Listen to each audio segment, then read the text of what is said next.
What's going on, guys? Today's episode is sponsored by us here at Elevated Lifestyle Lab. We have fully launched our full line of vitamins and supplements. We have everything ranging from creatine, protein, pre-workout, post-workout, collagen repair, and several other things, guys. Go check out our website at elevatedlifestylelab.com.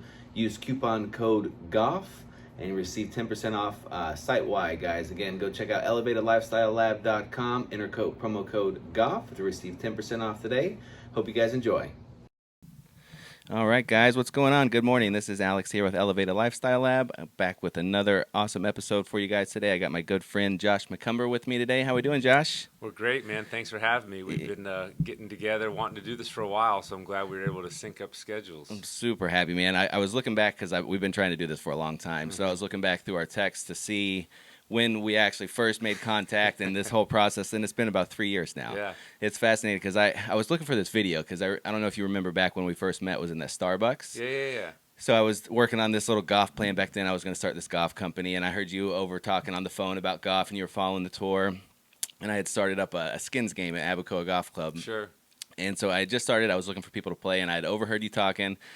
And it was interesting because that was like a time when I was kind of like, things were changing for me as far as like personal development and like trying new things and like just kind of like getting out there, right? So I remember leaving. I overheard you talking, didn't think much about it. Left Starbucks, went back out to my truck, and I'm like, oh, man, that guy seemed like cool. Like he's like talking legit golf. Like, let me go give him a flyer. So I walked back in, gave you the flyer. Check out the skins game, got your number.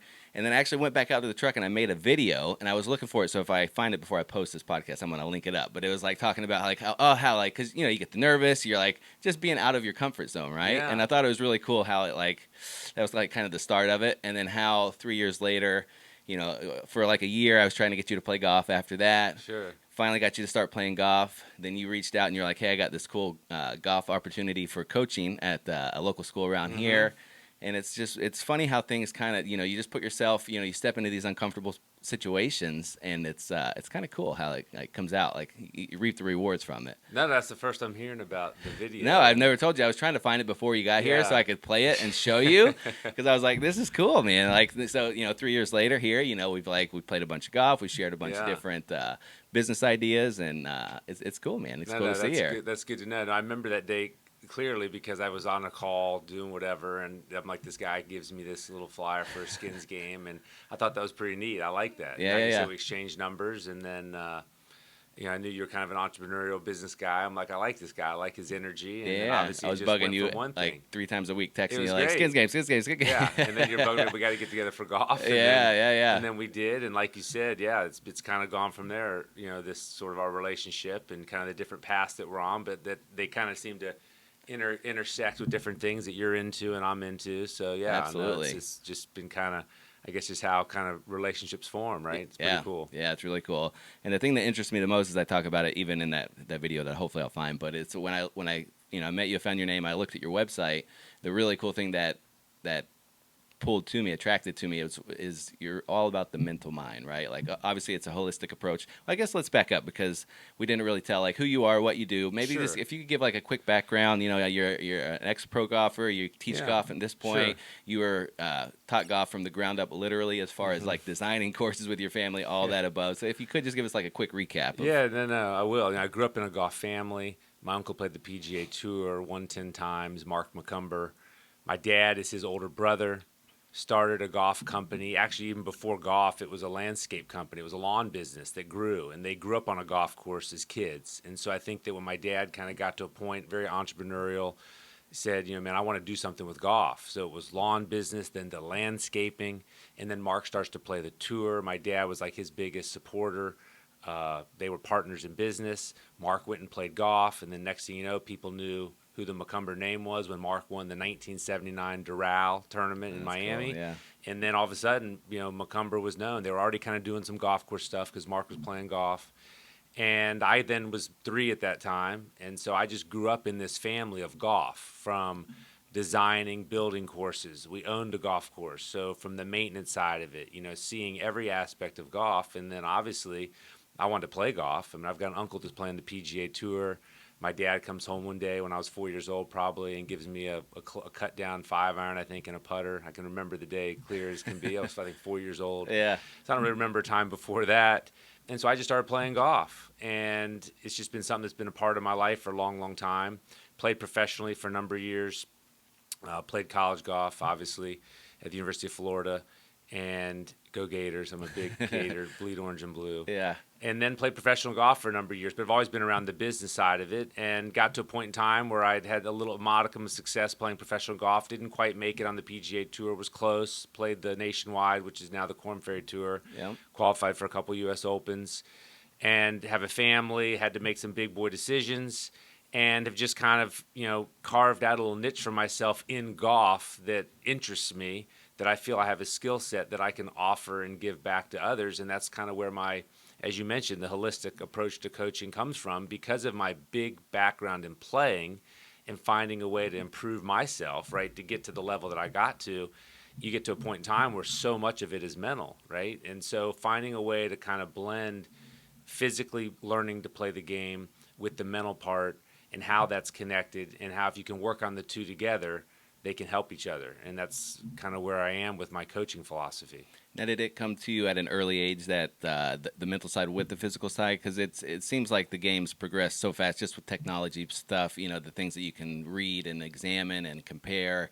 Back in the day, it was just more like just, maybe just hit pound balls as much as you can. There's not as much computers and stuff to read. But did you get taught that by your family as far as being able to, like, really hone in on the mental side? Like, I know your parents, they were musicians, and being able to focus on breath, and I know you talk about discovering meditation and breath work and all that different stuff. Did it come to you early, or did you learn that after playing professionally? I was pretty blessed from an early age from some of my mentors and people around me to kind of help me understand course strategy and the proper temperament on the golf course, and looking at other players. So I kind of early on started to kind of learn about just what you got to do mentally when you play the game, right? So I think that I kind of got that early. I felt like that was a strength of mine always. It was just sort of controlling my emotions on the golf course, playing smart, playing the right way, playing the percentages. And so I had that. But then diving more into the mental side probably happened much more when I turned professional and started having some struggles mentally with confidence and not performing as well as I want when it matters, and translating when you're feeling relaxed at your course that real well, and then you're now, at a big time tournament, and trying to find ways to kind of get in that proper headspace. That's where I think I really learned a little bit more about breathing and meditation, and how you can get yourself calm, and all of the scientific terms it goes with sort of fight or flight and all of that. So I learned a lot more about that later. Right. But I was always able to lean kind of on you mentioned music, my musical background. My mom is a concert pianist. We all had to play instruments growing up. So just the way I was raised, there was just sort of this natural built-in thing that I think helped me with that. And then my uncle had worked with a swing coach teacher. It was more or less about swing. It was more about the routine. He was sort of like the father of the routine, of really studying it and what that means, right? With kind of how many waggles, how many looks, what you're picturing, how you walk into the shot, what you're looking at, what you're doing. And so from a young age, I remember learning about that sort of from afar, and watching Mark's routine and hearing him talk about it. And so that is a big mental thing on the golf course. Oh, yeah. Having a good routine that's repeatable, so you're doing sort of the same thing, so there's just another golf shot. Yeah. So there was just a lot of things that came together, I think, by accident, but also just being around great people, great mentors, having an uncle that was such a high-level player, and being on the road, getting to watch him some when I was young, has really kind of shaped who I am as a golfer, shaped who I am as a coach, shaped sort of what I continue to want to learn about. I mean, I'm a big learner, and so that's a big thing now that I'm coaching, is you realize everybody's a little different. There's not a one, size fits all. So it's adapting your coaching styles to different people, and it really comes down to how you communicate, how people learn, how they're hearing what you're saying. And so that's now kind of, I think that's the space that I'm in, is reading and learning more about those things, right? How can you find a way to teach someone good mechanics with all this modern technology, but have it be simple for them? Right. And that's, I think, the hardest part. All the technology is awesome and all that's great, but if they don't understand some basic, simple things, they get maybe blushed over and go right to the numbers of what's going on with path and face and attack angle and all these things. They need to have a couple basic understandings of some things first. A foundation. Yeah, so that can happen. So I'm always kind of trying to figure that. I'm always trying to blend old school There's a lot of value old school and like the new school stuff, and I'd say I'm kind of like a little bit in the middle. I mean, since I've been coaching a little more down at Doral at Rick Smith Golf Performance Center, they've got all the technology, so I've been able to learn more about that. Sure. And I would say I've always kind of been more, let's get on the golf course, less let me look at your swing video, let me kind of dive into more what you're thinking about on this shot, and how can you picture hitting a certain type of shot that's going to help your golf swing. And so now I'm just trying to use the technology to help people kind of learn and feel that, and just kind of blend the two, really, I would say is my sweet spot. Yeah, it's fascinating on the mental side because, like you were talking when you went pro and you start going through all these emotions, because you can, and I've seen so many people, whether it's golf or in just life in general, you can have such a good foundation, you can be physically fit, and you get out there and you start getting nervous, or you start thinking negative, and shit just hits the fan. You just completely lose it. Mm-hmm. And it's interesting that, like, the more you get into it, you figure out, like, those feelings don't really go away. You just figure out how to manage them properly, right? So that's probably a thing, is being a coach is trying to express, like, those nerves you feel, the butterflies you're feeling, and you got a big putt coming up. It's not like you're not going to get to a point where, like, it's just like, oh, I got, like, you'll feel confident maybe, but the maybe the negative talk, or I missed this putt on the last hole, like, that's always going to be there. But I think it's the part that you probably learned too is, like, just, if, like you were saying with routine, it's like if you have a routine in place, a pre-shot routine, or something that you're going by every time, it allows you mentally a checklist as well. Like, so you're not like walking up like, oh, you're doing a few practice swings, you don't know how many, and you're thinking like, oh, the wind's going here, I might hit it in the water. But no, if you have a routine, that's probably a harder part to coach, right? Like, you almost want these guys to be in these scenarios to feel like that nervous feeling, right? Like, to, like, practice it, like, and almost reprogram your mind. Like, you're not like, I hear this a lot, like these people on the big stages doing these things, it's like they just retrain their brain where it's not nervous, I'm excited, right? You just tell yourself something different, and then time and time again, eventually it's like, no, I'm excited, man. Like, of course you're nervous, but you just reevaluate it different, like, you reinterpret it different. No, right? that's huge. I heard something, Michael Breed on Sirius XM radio, he has the show on Golf Channel, good teacher, and does a show in the morning on Sirius XM, and he was talking about how Jack Nicklaus felt a strength that he had is when he was nervous, he didn't think he was going to hit bad shots. And so that's pretty interesting to think about. And that's not surprising to me at all when you think about Jack and his success. He would get nervous. If he didn't feel nervous on the first tee of a golf tournament, he knew something was wrong. Right. It was just his framing of it, like you said. Yeah. When he was nervous, it was, I'm excited. Yeah. This is really cool. Yeah. And I'm confident. And I even heard my uncle talk about that a lot, that when he kind of got under pressure like that, he felt like he played better. Right. Because that was going, he got to a point where he knew how to manage it, right? Yeah. And that's really the whole thing, is that when you're teaching young players, they kind of go along and they're just kind of playing golf. And there's not a lot of, like, thought process of, like, what this means. They just love playing golf, and they're out there playing a tournament. This is fun, and they want to win. And then at point in time, there's some transition that happens where they all of a sudden, like, get a little older and realize this maybe means something. I now want to play college golf. A coach is watching me. Without even knowing it, parents put pressure and expectations on their kids a lot, right? Sure. Just their language, the way they talk to them. Are they always talking about results? What'd you shoot? Their best job is to ask good questions on how they're doing with the process. Right. And I talk a lot about with my parents and players on men, the best way you can help your kid is ask them the right questions. Yeah, that's true. So they're thinking about how they did on the process, not what they shot. Why'd you hit that 5-iron over there? No. Hey, were you committed on that swing? Right. Did you have a good target on that hole? Right. Where were you aiming that ball? Wow, Dad, I was aiming right at the flag with a 5-iron. Okay, and what was left of the flag? Well, that was just a bad aim, because that shot really wasn't that bad. Right. But if you're pounding them away on what was wrong with the result, or why'd you hit that in the water, you can back it up about 5 steps and realize, man, that's just the wrong approach. Yeah. So, like, those are, like, important things, right, to help a kid learn. But once they all of a sudden get a little nervous, and then they get out of thinking about the process, and they think that nervousness translates that they're going to hit bad shots, you've got to kind of take a step back. Yeah. And so to me, the best ones, the champion golfers, they naturally, whether it was a coach or someone that helped them along the way, or they just internally were pretty good at that when they got under pressure, they just felt like they were going to do better or thrive. I just love the way Breed said it. Nicholas just said, when I get nervous, I didn't think I was going to hit bad shots. Yeah. And when other guys get nervous, whether it's history of getting nervous and hitting a bad shot in an important moment, that stuff stays with you. Oh, it does, yeah. So at the end of the day, like you said, it's not going to go away. You're going to still have that feeling. You're going to have missed a putt when it matters. Right. It's just how do you frame it? And I'll bring it back to Jack. Another great story about Jack that he's shared in his book and people have told. And I don't know exactly where this went down, but he was allegedly speaking somewhere at to a bunch of golfers at an event, and he makes some comment that he's never missed a 3-foot putt on the last hole of a golf tournament. And some guy raises his hand and goes, Jack, I was at the blah, blah, blah tournament and saw you miss a 3-footer on the last hole. And Jack says, I've never missed a 3-footer on the last hole of a golf tournament. The guy asks again. And then the whole point was, in Jack's mind, he had never missed that putt.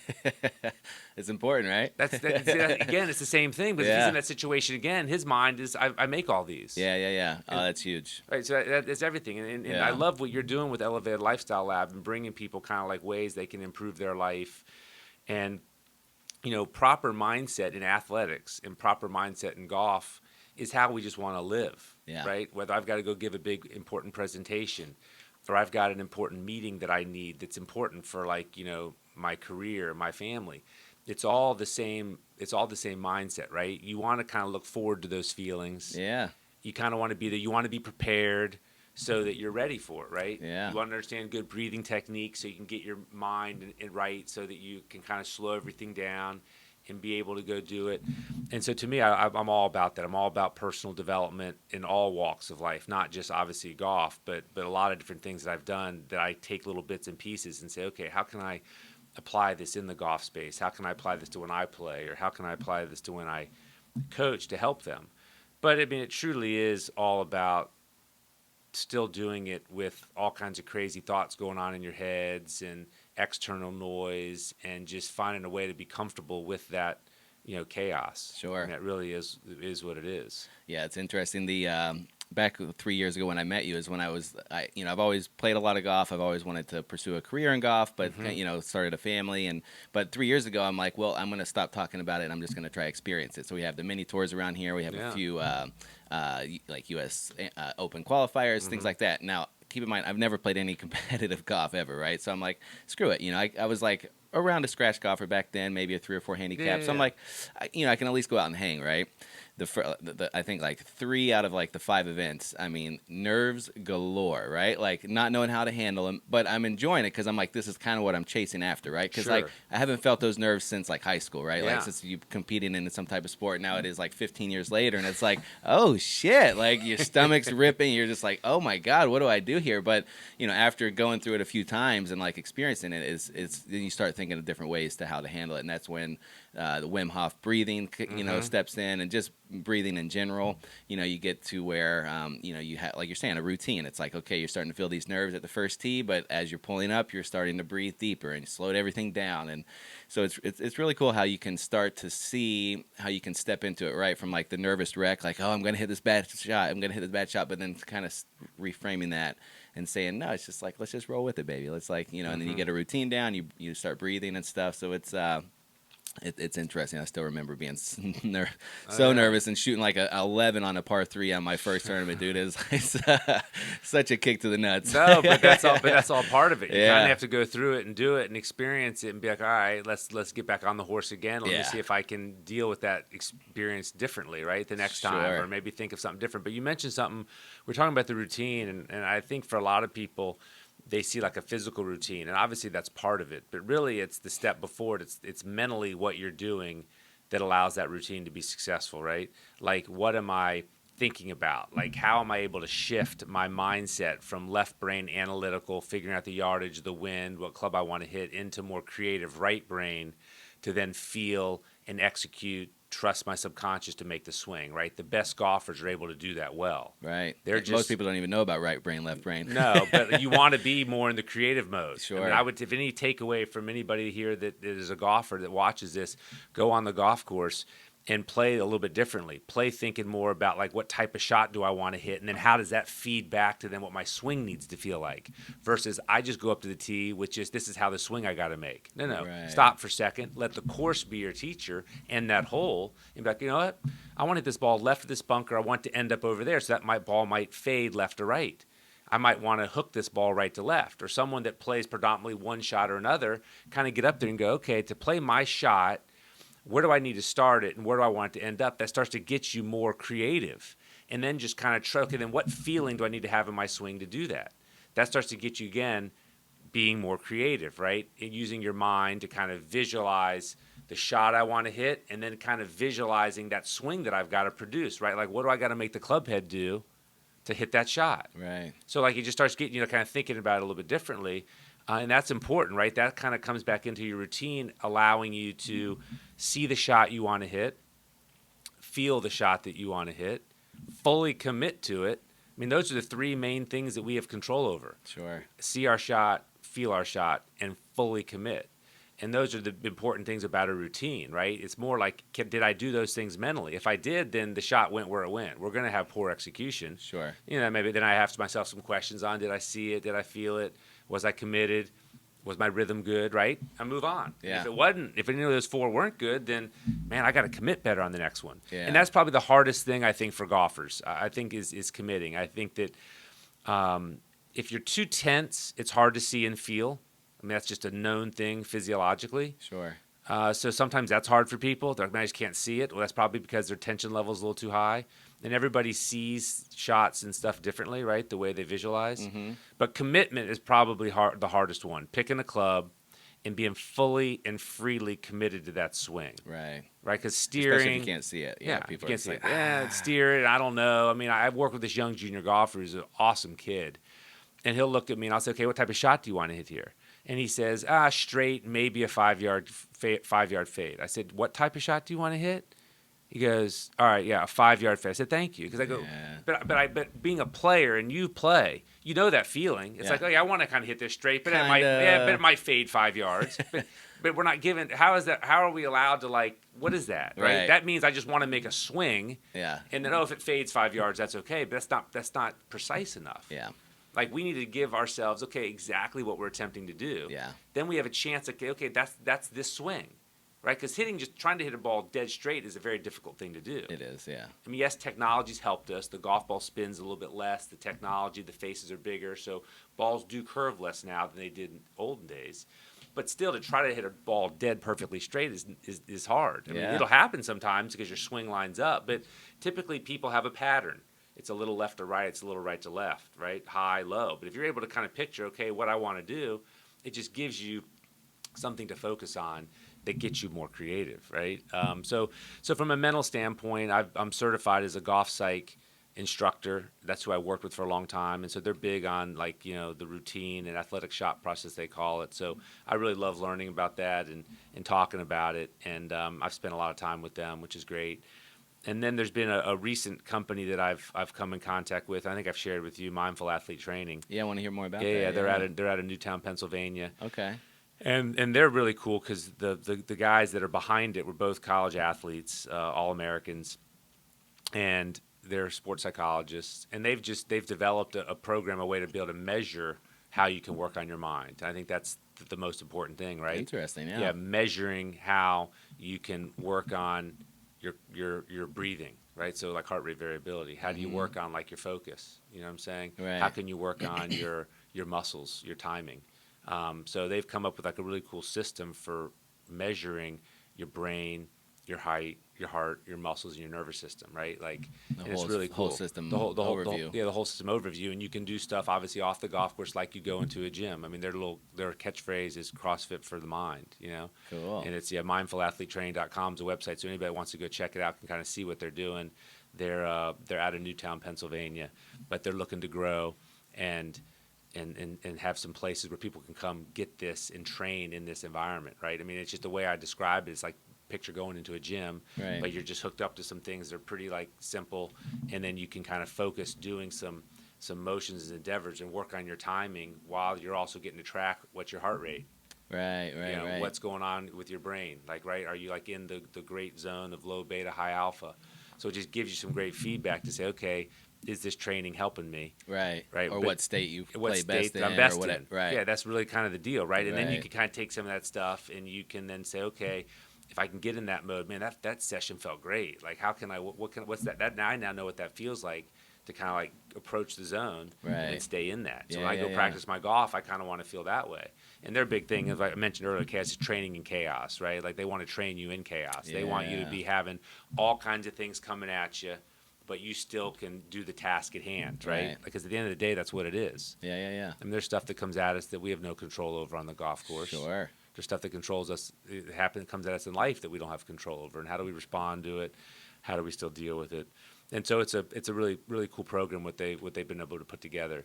Yeah, it's sweet. That two things that you had mentioned that really caught me as far as like think about what you're thinking about, coming up to the different shots or different holes or in life in general, and just really think about kind of what's going on in your head, as far as even envisioning a shot. Because like before I got real serious about golf, I was like you were saying, like just get up and rip it, wherever it goes, it goes. But then you start playing with coaches like yourself or more professional players, and they start at like I've played with a few people, even yourself, and you're like, what are you thinking about? How are you envisioning this shot?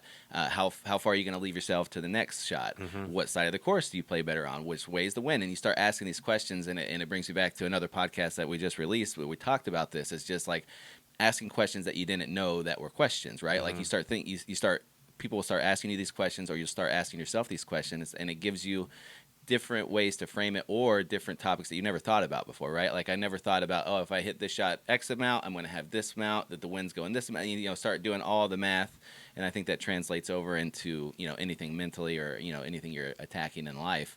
And, it goes back to even the, the guys that you were just talking about. I can assume if, you're trying to get all the chaos going on and you're plugged up to all the machinery, you can, as long as you're kind of keeping a journal or you're talking about the, what are your thoughts going on in your mind, you'll be able to see in a spreadsheet like, I was thinking like I was going to shank the shit out of this ball right here, and you're going to see everything going haywire, right? And you can like trace that back to where if you're going through that thought process again, it's like, wait, bells are going off. We gotta you got to have a way to just kind of revamp your, like just a reset, right? Just like reset this thing and let's like move forward. So it's fascinating. And it's really cool to see all the technology because, even on just mental performance and just performing at a high level in life in general, I've been, all down the, biohacking avenues. Yeah, So it's really fascinating to see all the different ways, you can wear these Oura rings or Whoop straps and get your daily feedback and your sleep schedule. And, you start, it can get to a point where you're getting too much info like we had spoke about, but it definitely helps you like go in the right direction with that. No, I mean, it's important. I mean, I tell a lot of my players will have maybe a struggled event, and I'm like, all right, so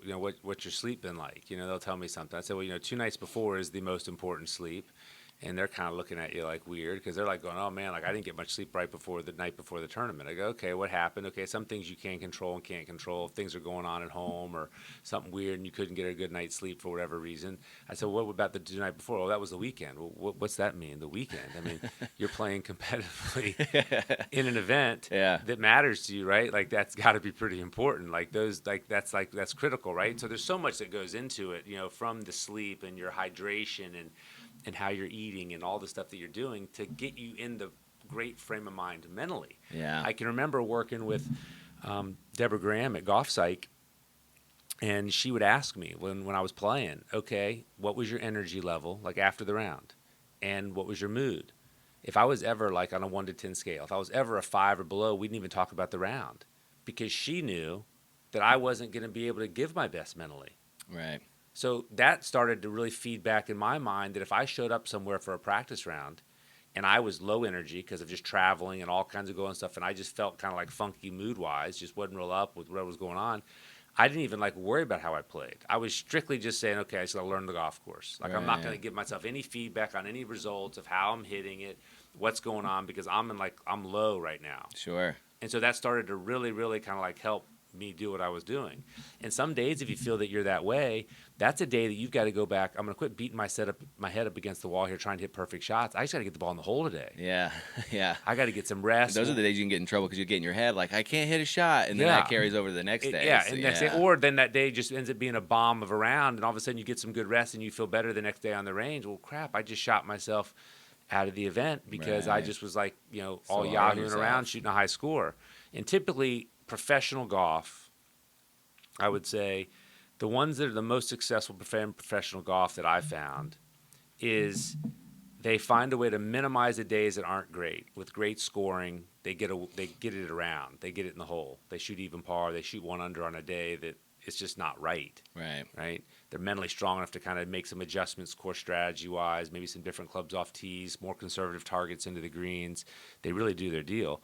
And then when they're on, they maximize. They play smart, right? They maximize. They make putts. They do the right things, and they shoot a better score maybe than like how they played that week, right? That's like critical, right? You score better than you play. Right. You add that up at the end of a 4-day tournament, and you're going to be pretty successful. Yeah. And I think a lot of guys that are struggling making it, and this is what I did not do a good enough job of when I played, was doing that. I'd play well, but the score wouldn't show as good as I played. Yeah. I wouldn't score better than I played. Right. I'd waste some shots. I'd leave some shots out there. I wouldn't ride the momentum when I've made 3 or 4 birdies in 6 holes and just keep that going. Yeah. I think that's what the best ones find a way to do. Yeah, sure.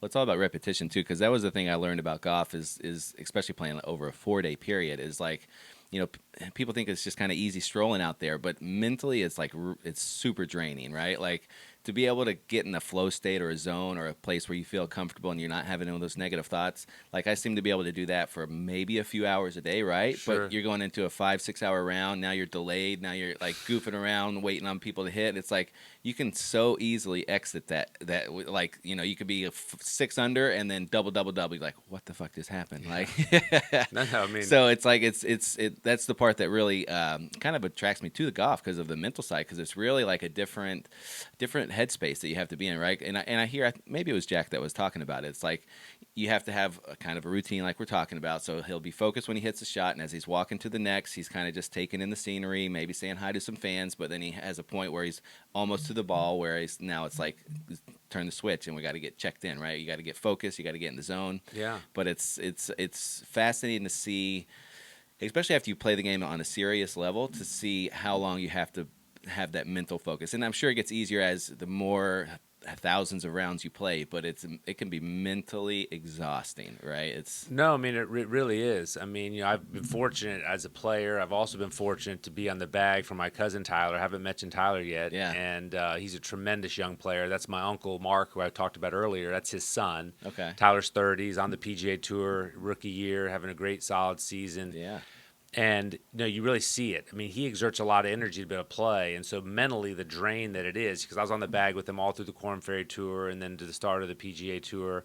I've caddied for probably 9 or 10 events for him on the PGA Tour, and it is, like you said, it's very mentally draining, which then drains you physically. Yeah. So for him, about 3 weeks in a row is kind of that's his sweet spot. And then he needs a week off or so to kind of recharge the batteries and then get ready to go, because it takes a lot out of you because of all the things you have to do, like you're saying. Yeah. Obviously, you're physically, walking the course. You want to maybe get some workouts in during the week. He's super fit, which helps him mentally too. Sure. But you have to be careful with that you can overdo it. I mean, you can. Sure. A lot of guys you see, if they're not careful, they'll over prepare. And then by the time Thursday comes, they're already spent. You have to. It's very interesting. You'll see the guys that have good weeks and play good when you're out there on the road and you're watching the practice range and the putting green. The ones that are playing the best are rarely just grinding for hours and hours and hours there leading up to Thursday. Right. They're in, they're out, they're ready to go. Yeah. Right? They might, after the round, work on a couple things, do a couple drills, tighten some things up, but Sure. they're not practicing. The guys that are there grinding are just need to find it. Their coach comes in and they're taking that time to work on that. Right. And if they're really, really sharp and good mentally, they might get it around that week and make the cut, but they're not probably going to be winning that golf tournament. Sure. Right? That's maybe building some foundations for down the road where they then have it. Yep. And they just play 9 holes, get out of there. Do you know what I mean? Yeah, but, yeah. So you see a mix of everybody out there. Yeah. But typically the guys that are winning on tour, they really value what they do away from the course. Like that's important to them. How much rest they're getting, how they're kind of mapping out everything. They're eating well. I mean, I think that's what's changed probably on the tour so much over the last 30 years is just how much these guys are training like they're true athletes. I was going to get into that next, what your thoughts were, because you saw it back when working out or being physical really wasn't a thing in golf, 30 years ago. Yeah. Now, fast forward, that's like hitting bombs is like the new thing, right? Oh, yeah. Club head speed, let's jack it up and let's just Yeah. rip the shit out of it. Yeah. What's your thoughts on that? Yeah, I mean, I think that the numbers bear it out. I mean, so it's almost like you'd have your head in the sand if you just ignored it. Right. So I think that teaching players now to swing hard and have speed the right way is there. I mean, because ShotLink now, there's all this data of millions of shots now that show that when players hit it farther and get down there closer to the green, even though they might be in the rough, the percentage is higher. The to percentage get is on higher from to there, get on right? the green and make pars and birdies. Yeah.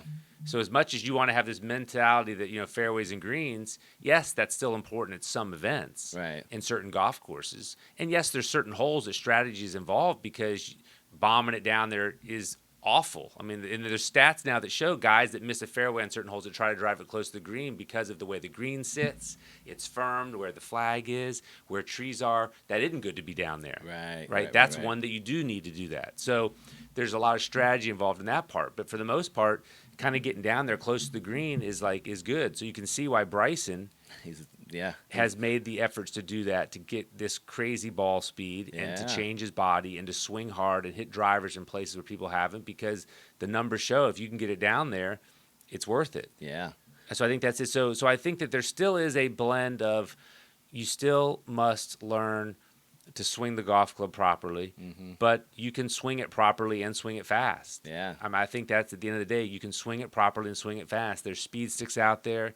You've got technology that helps you measure club head speed. You've got technology that helps you work on swinging the club head faster, under balance.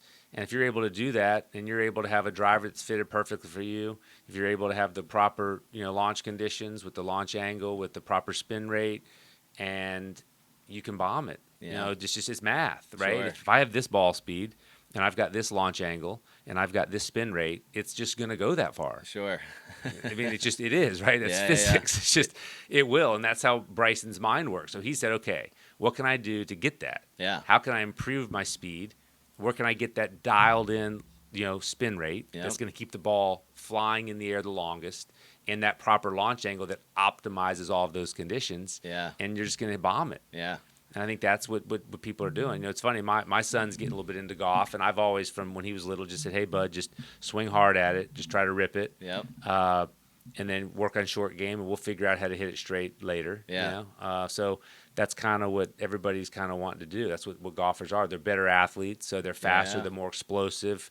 There's more understanding of how to train the body to be that way, right? To be explosive, those fast twitch muscles. Yep.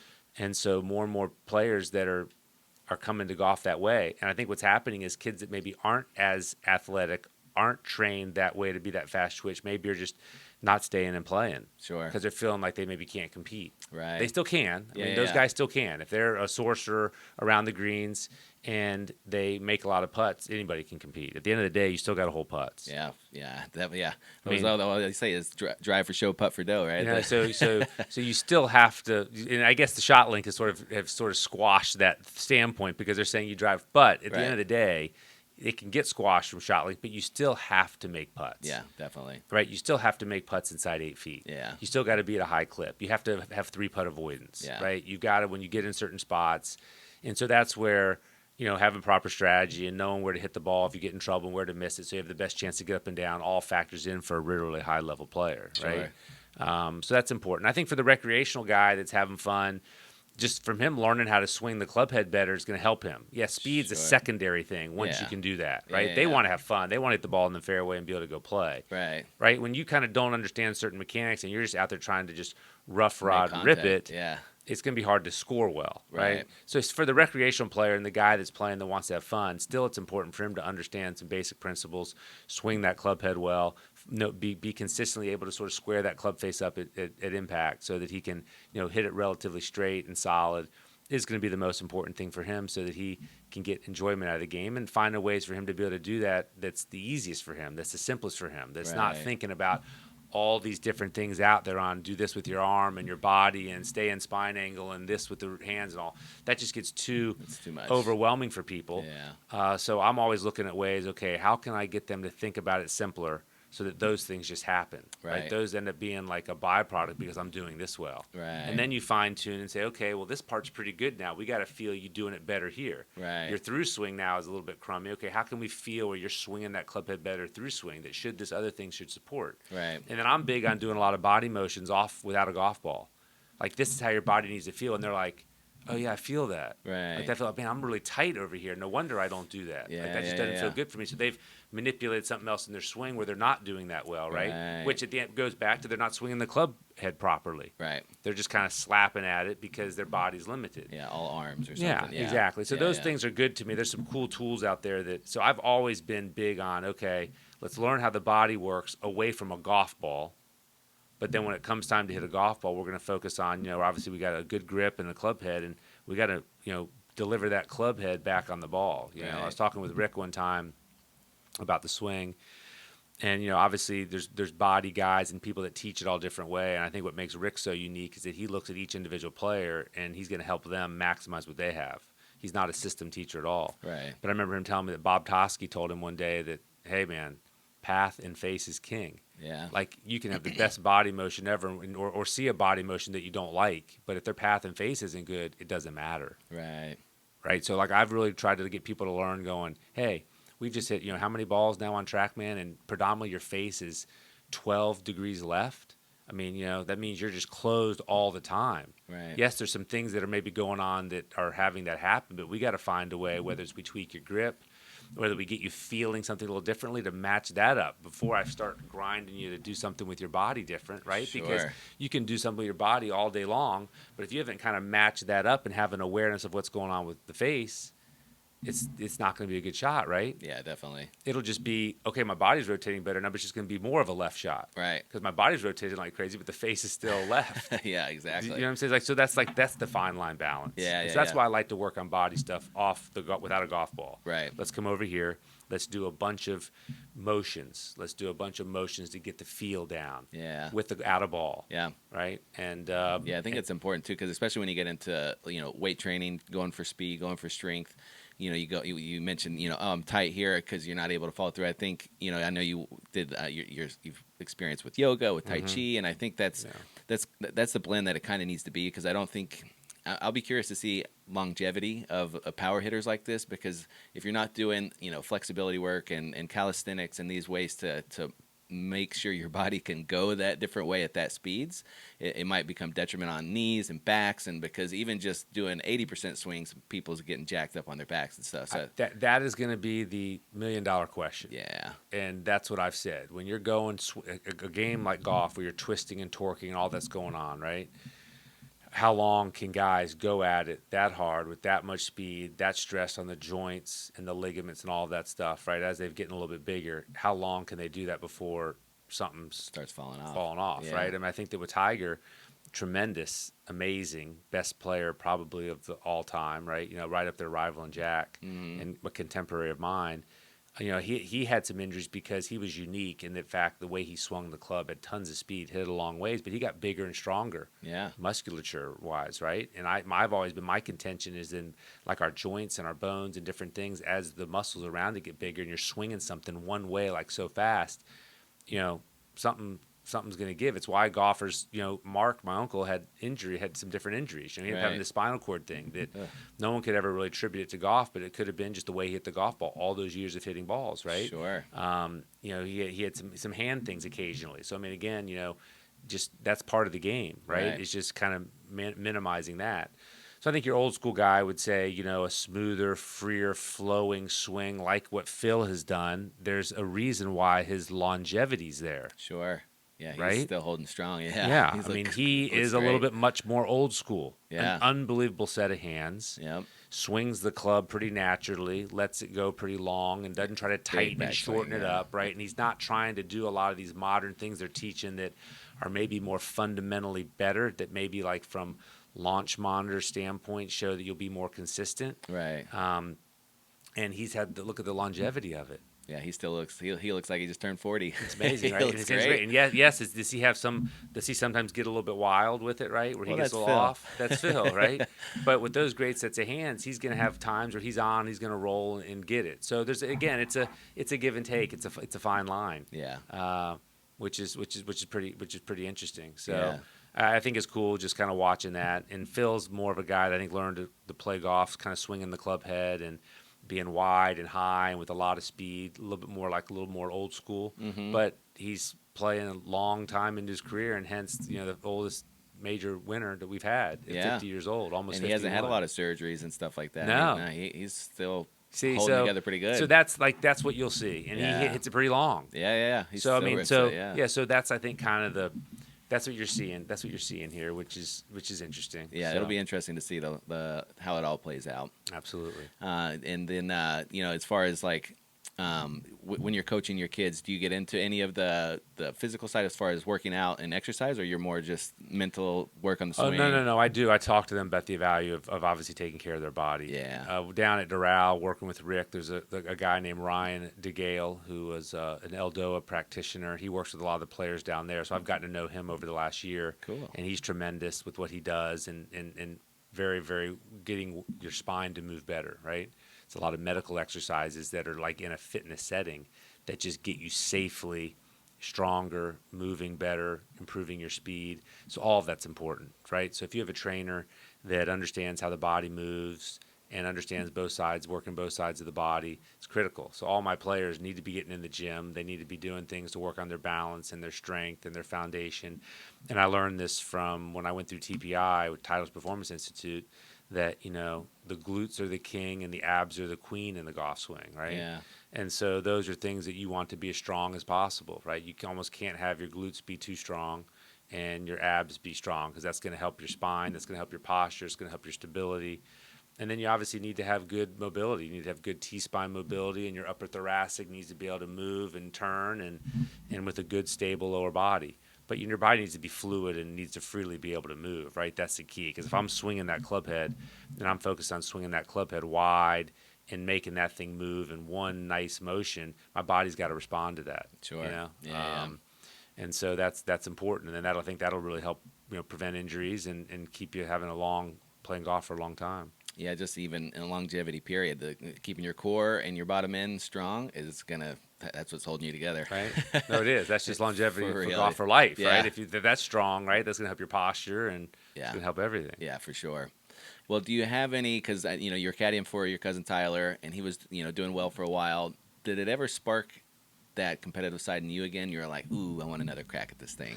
It always does. I'm 45 now. I was on a podcast with a guy, Tom Patry, who's a really, really good teacher, top 50, top 100 teacher, and he'd asked me a question about something, and I didn't really answer right away. He goes, ooh, folks, kind of a thing, and like the way my answer was. And so I'm 45, so I'm 5 years away from being 50, where if I wanted to make a run to try to go get on the Champions Tour, I've kept my body in pretty good shape. I've been blessed to not really have any injuries with golf, and I attribute that to that I have a little more of an old school action. Mm-hmm. You play with me. Yeah. I'm rhythmic, make a big turn, and kind of I'm not a pounder at it. I don't have tons and tons and tons of speed. I'm real efficient with my speed and my swing, and so I think that's kept me pretty healthy, right? Sure. So it's in the back of my head, but I got to get on the horse now, because the one thing Tom said to me is, man, he goes, don't waste any time. If you're thinking that, you got to get going and getting ready now, and he's right. So in the back of my head, it does help me be a much better coach when I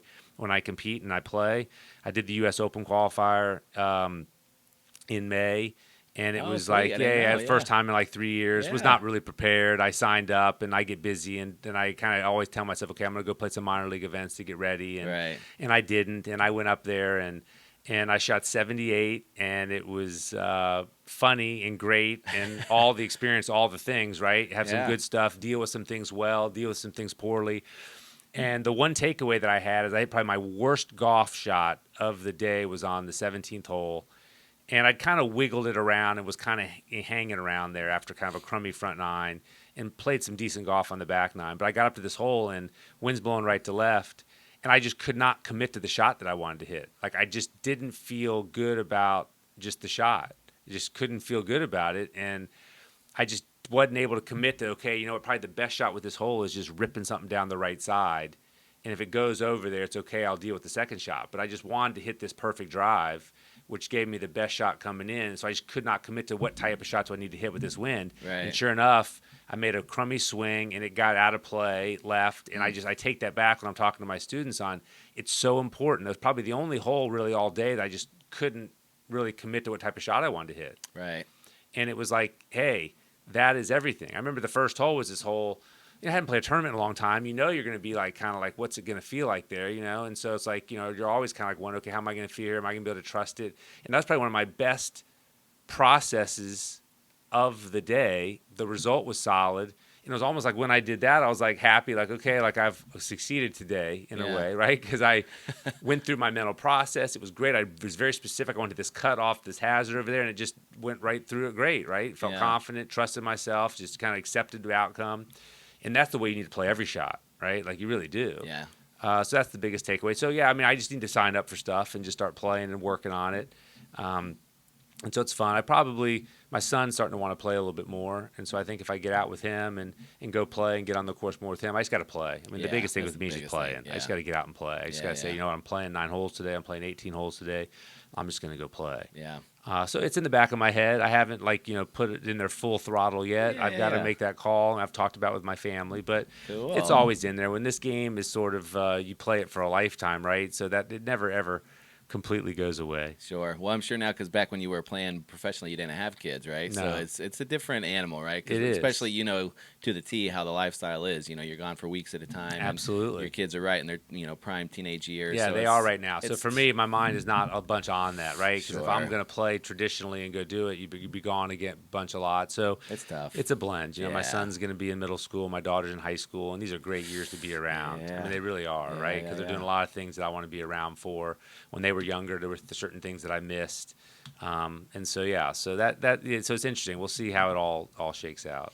Cool, man. Well, I really appreciate you taking the time to come on and talk to me. We've been trying to do this forever. I'm gonna have you back on later on. Yeah, let's keep it as a regular thing because it's always great to pick your mind about all the stuff we're interested in, the exact same things. So, Josh, I really appreciate it. Where can they find you online? Your website?